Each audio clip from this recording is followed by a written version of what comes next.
There's a lot of impact that we see and a lot of impact that we don't see. And I think the hardest thing is, I wish that I had magic eyes so I could look at the children at school and know where they came from and what they're dealing with, because sometimes we don't even know. My biggest frustration on my job is when I have families come in, lots of times they've exhausted all the resources. They've tried calling 211, they've called all the numbers to get help that they can, and there's no help available, and then they call school. It's their last choice. I was in a group of people doing drugs, and everybody just, that's all they did. They just chased after the next high. They just, they didn't really put themselves out there with expectation of good things. I was living at Walmart.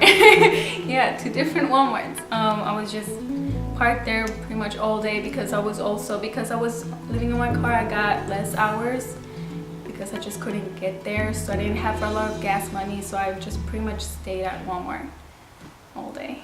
It was really uncomfortable. Even though I had all of my stuff and my clothes, I couldn't really change or take care of myself because I didn't have space. I was driving with my clothes on top of me, so yeah, it was really bad.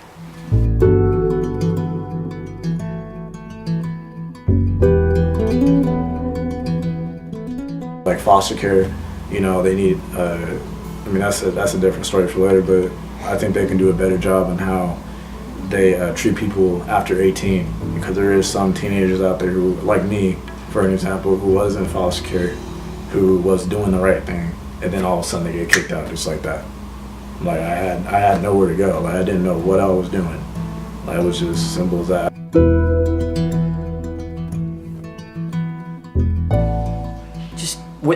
With all these opportunities that I've been given, I'm learning to be thankful for them instead of take advantage of them.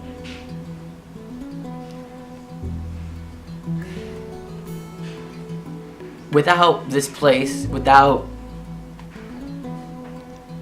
people there to support me,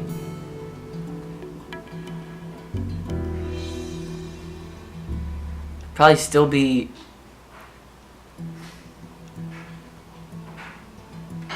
somewhat rebellious, and that wouldn't really take me to good places.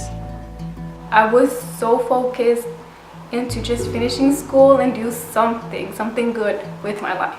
And I was just scared that I was not going to accomplish anything, and that all this time that I spent up here couch surfing with families, that it was going to be worthless.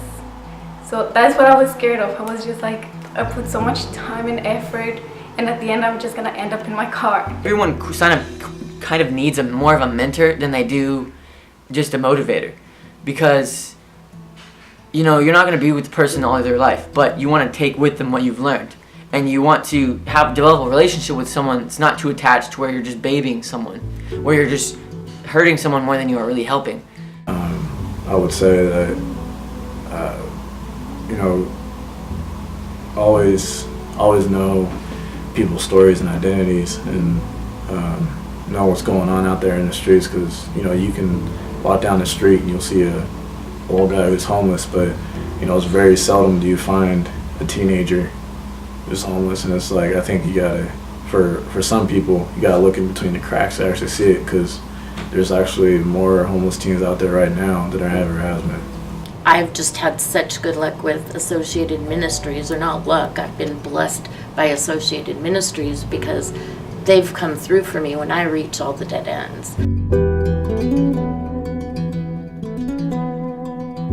I tell them that there's programs like this, and that there's support in the community, and that every step in life is a risk in itself, so you're gonna have to take a risk, and you never know what you find. Sometimes digging 3 feet deeper, you'll find a treasure. Sometimes. So that's what I'll tell them.